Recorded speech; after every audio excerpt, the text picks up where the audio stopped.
Ladies and gentlemen, before I hit record, man, I did record but go over Monday Night Raw, right? I hear news that Daniel Bryan is coming back to wrestle again. He's been cleared by WWE to wrestle again. This came out of nowhere because I'm about to go over Roman Reigns and this garbage on Monday Night Raw. But now I'm actually positive. Daniel Bryan's coming back. Yes. Yes. Yes. And it's legit, folks. WWE confirmed it. Forbes. People, a lot of websites are confirming this. WWE made it official, man. They said Daniel Bryan has been cleared to wrestle again, folks. And I think it's best, man. We'll go over this more in detail tomorrow evening with SmackDown Live Review. But guys, man, look who's back as your top star now, Vince.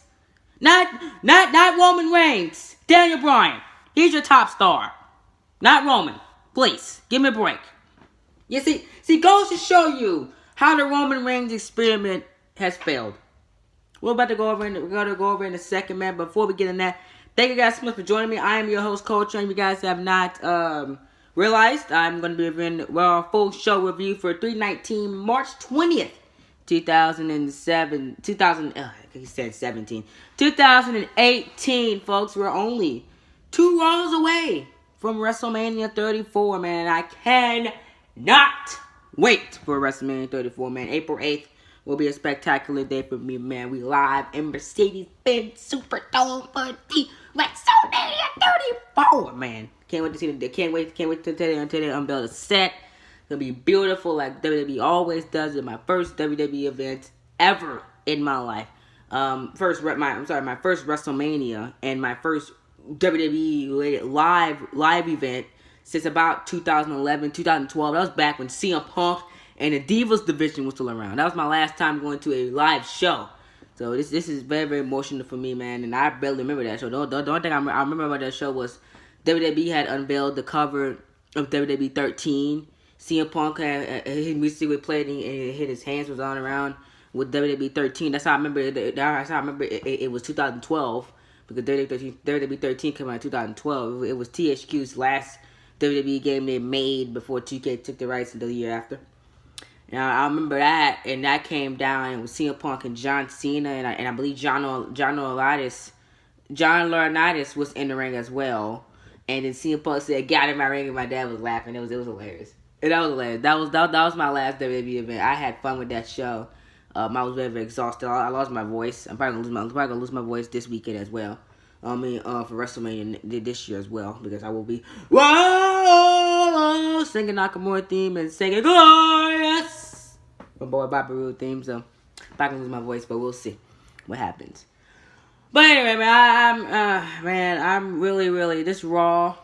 Outside of the ultimate deletion, there's nothing newsworthy here. We've seen another attempt to get the big dog Roman Reigns over. And Sasha and Bayley storyline, that was great too. But other than that, this was just a standard edition of Monday Night Raw. We seen a latest attempt to get the big dog Roman Reigns over, which is not going to work, guys. You would think WWE will be smart to know that Roman Reigns will not get over in New Orleans. Dallas actually cheered Roman Reigns for a little bit in this segment with the Beast. Yeah, Brock Lesnar made his return. And Dallas actually fooled us for a second, because they were cheering Roman Reigns during this segment. Roman Reigns was actually getting cheered, and Brock was getting booed. Now, I don't know if, Kevin, he had, manipulated the sounds, and had, had Roman Reigns cheered instead of booed, and had Brock Lesnar booed with the volume of the crowd. I don't know if Kevin and Vince had said idea with that, but I really thought Dallas was falling into the Roman Reigns political agenda. But in the end, they actually came to their senses and actually you said you deserve it and all that stuff like that and booed Roman Reigns again. So Dallas, I was just about to lose respect for you guys because wasn't it 2 years ago you guys booed Roman Reigns out of the building on the Raw after WrestleMania? And you booed him at WrestleMania? Come on. Now, 2.5 years later, you're still going to cheer? Now all of a sudden you're going to cheer him now? Give me a break. Last time Roman Reigns was chilling in New Orleans was WrestleMania 30. Any other day, Reigns was booed, and he will be booed in front of 75,000 people. Mark my words. It's not gonna work, WWE. It's not gonna work. So basically, Brock Lesnar came here. Lesnar helped. Lesnar fought. Excuse me for a second. Brock Lesnar came out and he had fought Roman Reigns, who was in handcuffs because Reigns was trespassing. And Kurt Angle and the U.S. Marshals. I'm like, wow, WWE paid for U.S. Marshals, people to dress up as the U.S. Marshals to arrest Roman Reigns. Go to show you how much they value Roman Reigns. Because if it was like maybe a Finn Balor or Seth Rollins, they'll be arrested by Dallas PD. Yeah. WWE loves Roman Reigns though. He gets the U.S. Marshals. But anyway, he was put in handcuffs, then Lesnar rammed the ring at when Roman Reigns wanted to get out of there. And then Reigns had beat up the guards. Lesnar came down, charged and assaulted the vulnerable rival. He didn't stop beating Roman Reigns even after the medical staff began to wheel Roman Reigns away. And one thing before I continue with this, just like another politically driven segment to get Roman Reigns over with, and I don't care. Because I really don't care about this match. Again, why is Braun Strowman not fighting in this matchup? Why we're not getting Braun Strowman versus Brock Lesnar for the Universal Championship and you know, or at least have this match be a triple threat match. Again, I ask why. Again, we don't know guys. We don't know nothing though. We have no idea what we're talking about. Before we continue on with the review, I want to talk about the Roman Reigns fans. Now, when Roman Reigns fans have been coming to me telling myself, Country, you don't know nothing about the product, man. Roman Reigns deserves to be cheered, man. And I look at them like, are you kidding me? So, you guys remember I said when Roman Reigns won't get over, right? So some clowns on Twitter wants to come to me saying you know nothing about the WWE. You know nothing about getting anybody over with the crowd. Because Roman Reigns is over. You know, you people have to listen to yourselves. Roman Reigns will be booed in New Orleans. He will be booed in New Orleans. Half of my audience agrees with me. Half of my audience are tired of the Roman Reigns agenda. 4 years in a row since the WWE Network has been starting on paper, been broadcasting WrestleMania Live. For the past couple of years, Reigns has been in the main event since WrestleMania 31. The network started broadcasting WrestleManias live at WrestleMania 30. That's the only WrestleMania Roman Reigns has not main evented in the WWE network level, network era. 31, 32, 33, and possibly 34. We have no idea yet. We will not find out until that show hits the air on the WWE Network live in New Orleans. We won't find out. So, you can't get mad at me because I say Roman Reigns isn't over. It's blatantly obvious. You people just don't want to admit to it. Roman's a god, man. Are you really? He's not. He's not.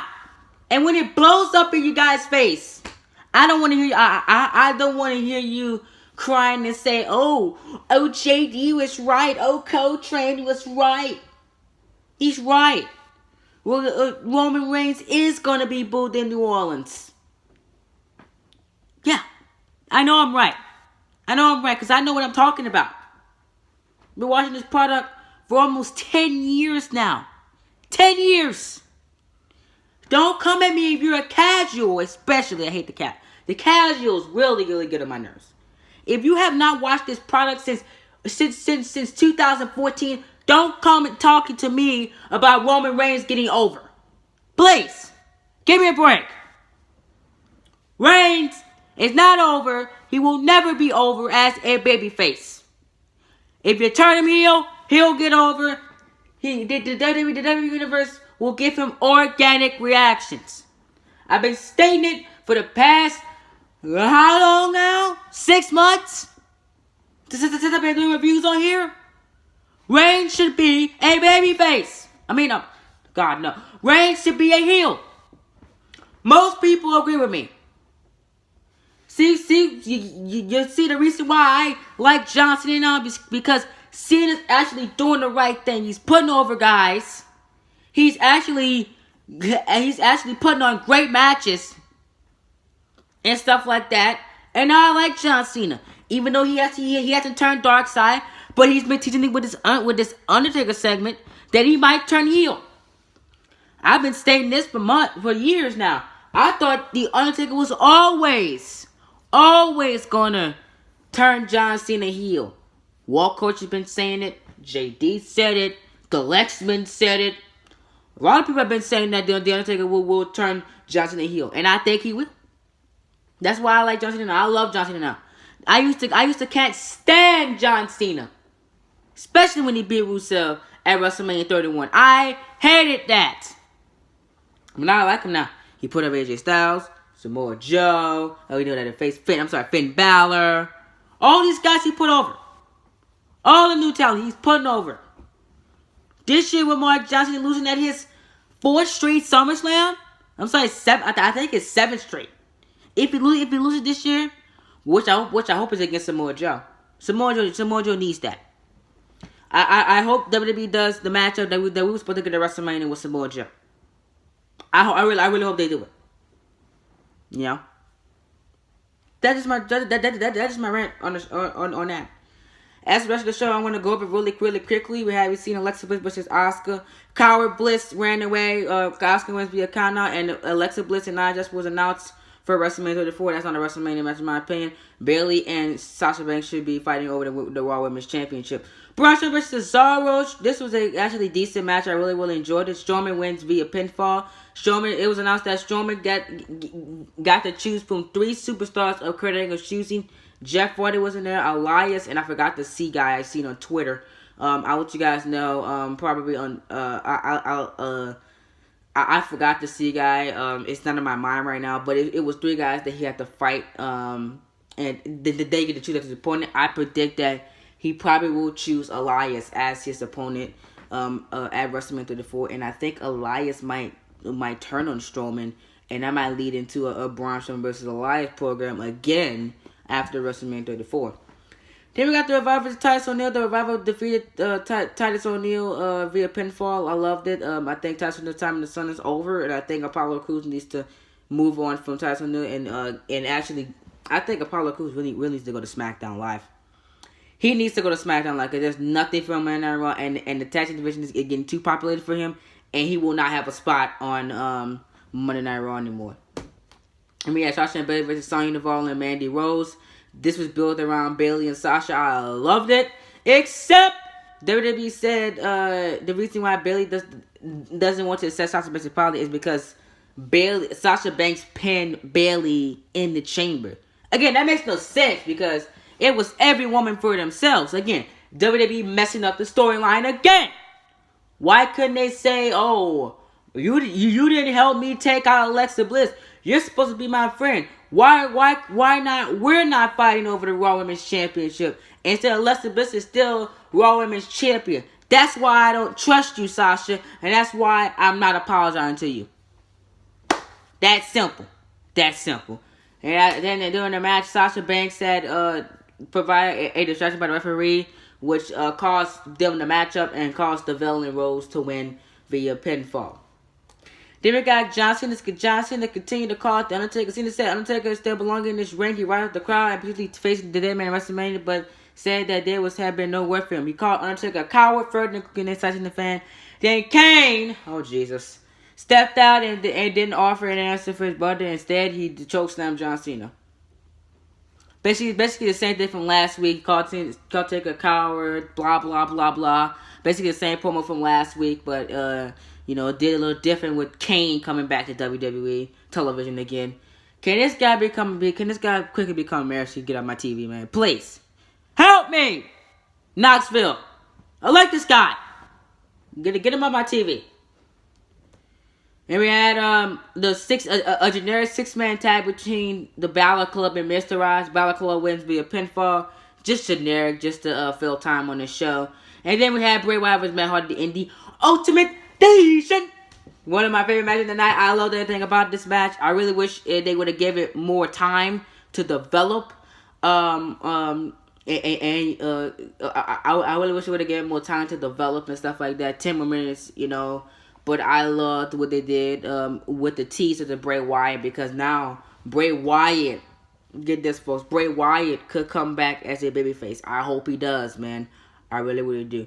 That's your review, man. Thank you guys so much for joining me. Overall trash show, but besides the Ultimate Deletion and the Bailey and Sasha Banks segment and the Cena thing, even though it's the same thing from last week. Those were the main highlights of the show. But other than that, the show is garbage. So hit that like button, subscribe, and share along to your friends. Comment down below your favorite part of Man Night Raw, and what are your thoughts on Roman Reigns' step forward to get Roman Reigns over. And I'll talk to you guys in the next video. I'm out.